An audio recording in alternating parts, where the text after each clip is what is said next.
आज विधानसभा 55 साहिबाबाद से भारतीय हिंद फौज के प्रत्याशी ओमपाल सिंह ने विधायक का नॉमिनेशन दाखिल किया था।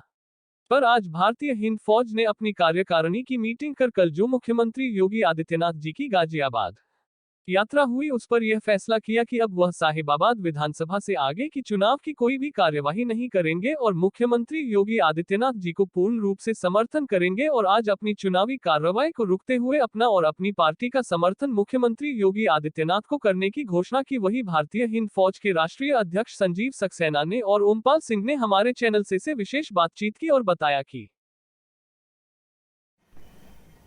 सक्सेना जी, जैसे आपके पार्टी का एक कैंडिडेट खड़ा हुआ था साहिबाबाद विधानसभा 55 से, और आपने आज ये सुबह मीटिंग करके अपनी पार्टी का उस कैंडिडेट को भी जो है आगे प्रक्रिया करने से रोक दिया है। इसके लिए क्या आपकी मीटिंग हुई और क्या संदेश देना चाहते हैं विधानसभा 55 के लिए? नमस्कार, वंदे मातरम। आपके चैनल के माध्यम से सबको मैं प्रणाम करता हूँ, नमस्कार करता हूँ। हमारा मेन कारण ये रहा कि कल योगी जी गाजियाबाद में भी थे और वैसे भी हम लोगों ने इस बार, क्योंकि हम भी हिंदुत्व की बात करते हैं, सनातन धर्म की बात करते हैं, हम सनातन धर्म की रक्षा के लिए हम लोग भी कार्य कर रहे हैं। हमें लगा इस बार जो चुनाव का माहौल है वो हर तरीके से, बहुत से लोग ऐसे हैं, बहुत से मौलवी, बहुत से मौलानाओं के हम संदेश सुन रहे हैं जो सिर्फ एक ही संदेश दे रहे हैं कि योगी को हराना है। एक संत को हराना या हारा हुआ देखना हम सनातन धर्म के लोग कभी स्वीकार नहीं कर सकते। तो हमने पहले भी उत्तर प्रदेश में चुनाव न लड़ने का फैसला लिया था। हम एक सीट पर विधानसभा की साहिबाबाद से लड़ने की तैयारी कर रहे थे कि हमने चलो एक सीट से हम संदेश देंगे, लेकिन हमें दिखाई देता है कि हम एक सीट का भी नुकसान क्यों करें जब ऐसी परिस्थिति बनी हुई है, क्योंकि मजबूत सीट थी। साहिबाबाद सीट भी अच्छी लड़ी जा रही है भाजपा की तरफ से, और हम लोग सिर्फ मंच से चाहते हैं कि योगी जी वापस आए, दोबारा आए और दोबारा प्रदेश की सत्ता को संभालें।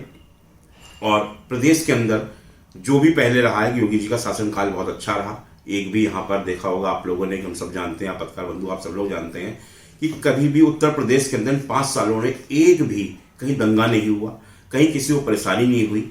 माताओं बहनों की सुरक्षा के लिए बहुत कार्य किए गए। और फिर सबसे बड़ी चीज़, एक संत की जो सेवा है, जो सेवा भाव से वो कार्य कर रहे हैं, वो हम सब लोगों को सराहनीय है। हम लोग उनका आदर मान सम्मान करते हैं। और योगी जी का नुकसान हम कहीं भी किसी कीमत पर नहीं चाह सकते, क्योंकि वो देश का एक भविष्य है, एक देश का गौरव है और एक संत है। और सनातन धर्म कभी नहीं चाहेगा एक संत का कहीं पर अपमान हो या हारे। इसलिए हम लोगों ने आज निर्णय लिया। एक मीटिंग हुई हमारी, कल से चल रही थी। कल नेताजी की हमने जयंती बहुत धूमधाम से मनाई थी, उसमें ही हमारी सारी कार्यकारिणी आई थी। सारी कार्यकारिणी ने यही निर्णय लिया बैठकर कि हम लोग एक सीट पर भी नुकसान ना करें। इसलिए हमने आज अपने प्रत्याशी को अग्रिम कार्रवाई करने से रोका कि आप कोई भी कार्रवाई ना करें। अगर हम अपना आगे विड्रॉ करते हैं तो आज जो भी हुआ होगा, पर्चा ग्रस्त हुआ, कुछ भी हुआ तो सबसे कुछ हो चुका होगा, लेकिन हम अब चुनाव न लड़ने के फैसले लेते हैं। जिन्होंने अभी पर्चा भरा था 55 विधानसभा के लिए, ओमपाल जी, आज आपने अपनी क्वारीज जो सेटल करनी थी आगे, आपने आगे कोई नॉमिनेशन की जो क्वारीज थी वो सेटल नहीं करी है। और जैसे अभी प्रेस कॉन्फ्रेंस भी करी थी सक्सेना जी ने, और आप लोगों ने कल जो है नेताजी का जन्मदिन भी मनाया है, सुभाष चंद्र बोस जी का। तो आपकी कार्यकारिणी ने क्या फैसला लिया? आप लोगों ने ये क्यों विड्रॉ कर रहे हैं? आप ये चुनाव नहीं लड़ेंगे क्योंकि आपने इतना संघर्ष भी किया और वहाँ पे नॉमिनेशन भी भरा और पिछले दिनों तक कार्य भी किया अपने क्षेत्र में।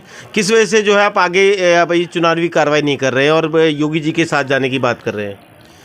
देखिए, हमारे योगी जी जो हैं बहुत ही अच्छा काम कर रहे हैं, और अब जो है लोगों की इतनी हीन भावना चल रही है कि योगी जी को हटाना है। क्यों? योगी जी अपने काम अच्छे से कर रहे हैं और उनको करने दीजिए। रहा हमारा, हम इसलिए थे कि हम भी अगर जीतते तो हम भी योगी जी को ही समर्थन करते, लेकिन अगर हमारी बीजेपी अच्छे कार्य कर रही है, उनके सदस्य अच्छे कार्य कर रहे हैं और एक संत है वो, तो जब हम सनातन धर्म में हुए हैं तो हमारा फ़र्ज़ बनता है कि हम संतों के साथ पहले जाएं। योगी जी बहुत अच्छे काम कर रहे हैं, वो संत भी हैं। बहुत सारे मौलाना, बहुत सारे लोगों ने ये बोला कि योगी जी को हराना है, तो किस लिए? इसलिए हमने अपना पर्चा जो है पीछे रोक लिया। हमने जो जमा करने थे डॉक्यूमेंट आज हमने जमा नहीं किए।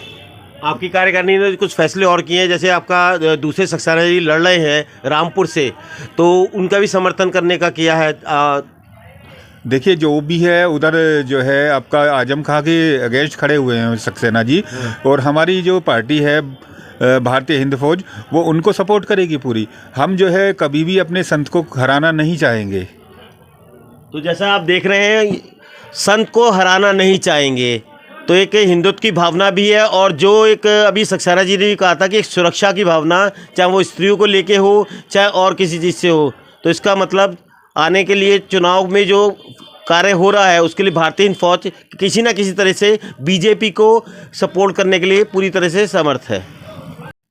तो सभी लोगों ने मिलकर निर्णय लिया और विचार विमर्श हुआ, हम सबका बहुत गहरा अध्ययन किया गया। तो ये निर्णय हुआ कि हम एक सीट पर भी ऐसा ना करें जिस पर योगी जी को नुकसान हो, क्योंकि हम सबका एक मत है, हम सभी चाहते हैं कि योगी जी हर हालत में दोबारा उत्तर प्रदेश के मुख्यमंत्री बने। इसलिए हमारा सबने का ये निर्णय है कि हम साहिवाल विधानसभा से जो हमने प्रत्याशी उतारा था उनके हमने पेपर्स वगैरह आज सब रुकवा दिए कि आप जमा करने मत जाइए, क्योंकि अगर आप जाते हैं तो फिर हमारे लिए आगे चुनाव लड़ना पड़ेगा। हम अब योगी जी का समर्थन करते हैं, योगी जी को चाहते हैं कि दोबारा सरकार में सत्ता में आए।